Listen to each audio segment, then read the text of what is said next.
Hello students, welcome back for the classes of English Honours. Today we are going to deal with the poem of Matthew Arnold. It is the continuation of Dover Bridge. ठीक है, Dover bridge का ही continuation है उस poem का, जिसका नाम इन्होंने दिया है मार्गेराइट।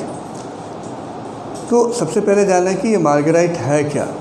यह एक फ्रेंच फॉर्म मार्गेराइट से लिया गया है। ठीक है, फ्रेंच फॉर्म ऑफ मार्गेरेट जो which is derive from Greek. ये ग्रीक मार्गेरेट से लिया गया है, जिसका मतलब होता है पर्ल। ठीक है, मोती। अब इन्होंने सबसे ज़्यादा जो इमेज दिया हुआ है थ्रू आउट द पोएम वो है सी, ओशन। इसका मतलब ये है, वो बताना चाह रहे हैं कि ये जो प्लैनेट है पृथ्वी, जहाँ पर इंसान रहते हैं, जिसे हम जानते हैं, उस लैंड से 3 गुना लगभग जो है वो सिर्फ़ और सिर्फ समंदर है, पानी है। और वो विशालता का प्रतीक है, एक विशाल है, जिसके बीच छोटे छोटे जो हैं ये आइलैंड है, जो है इंसानों को बांटता है। तो ये एक यूनिवर्सल एगनी जो है, एक पेन है, उसको दिखा रहे हैं, बता रहे हैं कि ये लोनलीनेस जो है it is fated to human being, it is predestined to human being. Who is responsible, ये लास्ट वाले स्टैंजा में वो इसको प्रस्तुत करते हैं कि आखिर कौन इसका जिम्मेदार है, क्यों है इंसान, क्यों अभिशप्त है वो अकेले रहने के लिए, चाहे वो लवर हो या नहीं हो। उनकी अकेले की ज़िंदगी ये प्रीडेस्टिन्ड है, पहले से ही तय है, और उनकी किस्मत है, यूँ कहें कि।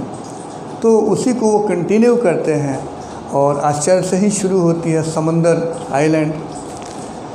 यस, ये अफर्मेशन है। Yes, in the sea of life enisled, cut off in the sea of life enisled, यानी समुद्र की तरह जो ज़िंदगी है, विशाल ज़िंदगी है, वो सब कट ऑफ हो गई है, सेपरेट हो गई है, separated from one another with echoing straits between us throne.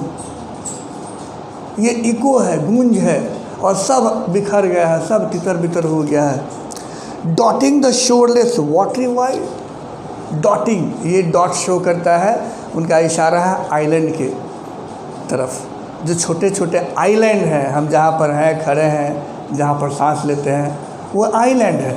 क्योंकि सबसे ज़्यादा भाग जो है वो समंदर से गिरा हुआ है, पानी से गिरा हुआ है। उस पानी के बीच ये छोटे छोटे आइलैंड है, जिसको वो डॉट कहते हैं, और जहाँ पर इंसान इनहेबिटेड हैं।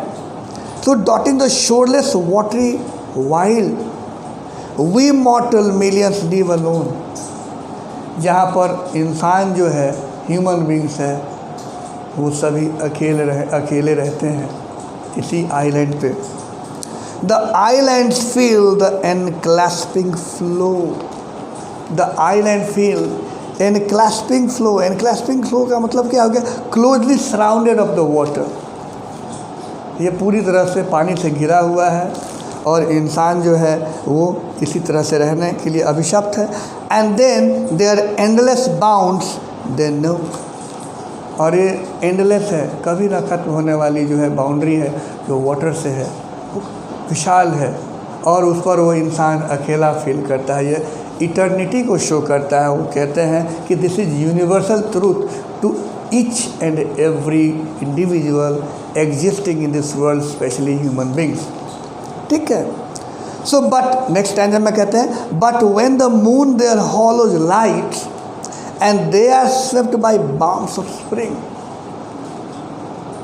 मतलब क्या है कि इच्छा है, डिज़ायर है यूनिटी की, लेकिन होता क्या है?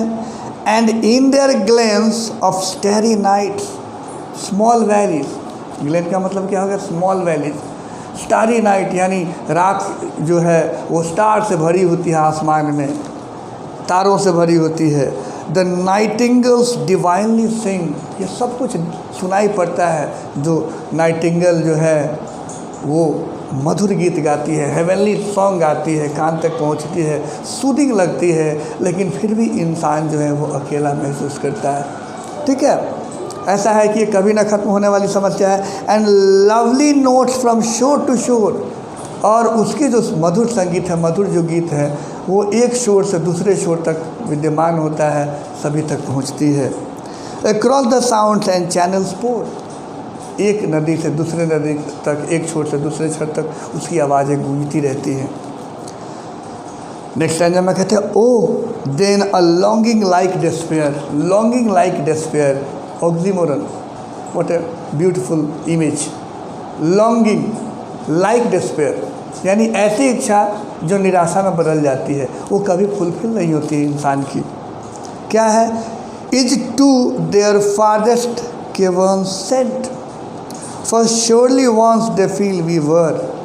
हाँ, ये जो है यूनाइट होने की जो डिज़ायर है वो पूरी नहीं हो पा रही है, लेकिन पास्ट में एक समय था जब सभी एक थे, साथ थे, सब कुछ एक था। यानी वो कह रहे हैं कि कुछ कल्चर ऐसी थी जो अब वो विलुप्त हो चुकी है, जिसके चलते इंसान फ्रस्ट्रेटेड है और एक दूसरे से अलग हो गया है, वैचारिक रूप से अलग हो गया है, मतभेद हो गई है, इसीलिए वो एक नहीं हो पा रहा है। लेकिन एक समय था, वो इशारा कर रहे हैं in the olden times that we all lived together, our forefathers, our ancestors.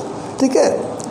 So for surely once, एक बार निश्चित रूप से कहते हैं कि surely once they feel we were parts of a single continent. आज जो ये देश महादेश में बटे हुए हैं, तो ये बटना सिर्फ बाउंड्री को शो नहीं करता। उनका कथन है, कहना है कि ये जो विचार से लोग कट गए हैं, मतभेद हो गई है धर्म के नाम पर, जाति के नाम पर, मजहब के नाम पे, बाउंड्री के नाम पर, सरहद के नाम पे, और एक दूसरे के खून के प्यासे हो गए हैं, तो ये एक तरह से अकेले पड़ गए हैं, अलग थलग पड़ गए हैं लोग। इंसान इंसान का दुश्मन हो गया, इंसान खुद इंसानों के बीच रह के भी अकेले हो गया है।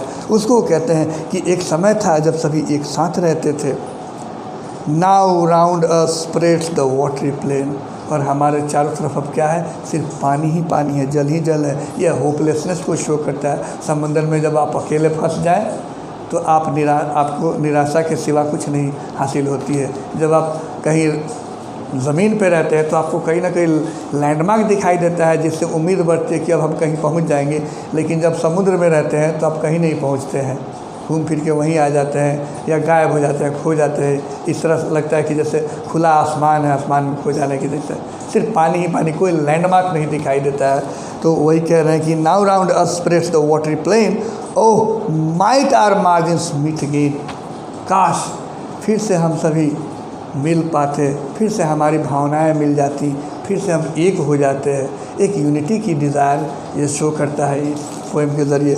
लास्ट का जो स्टैंजा है, who ordered that their longing's fire, आखिर किसने इस तरह का सेपरेशन को पैदा किया?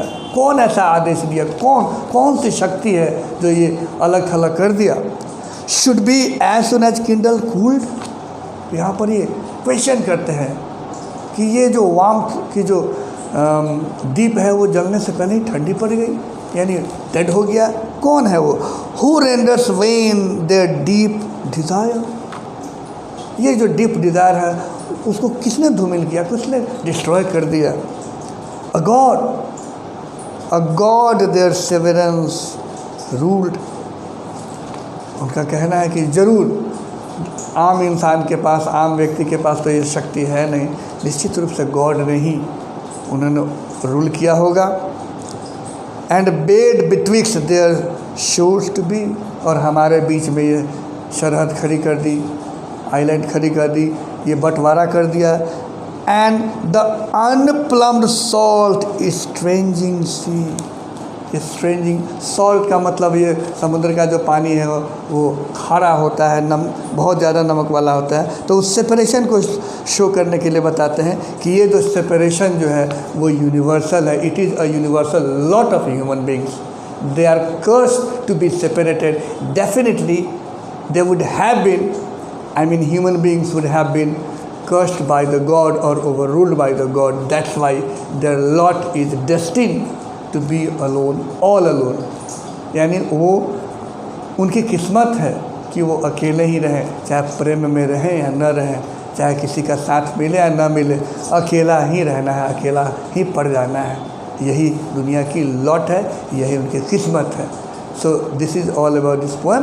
Thank you very much. Keep on watching, sharing and subscribing this channel.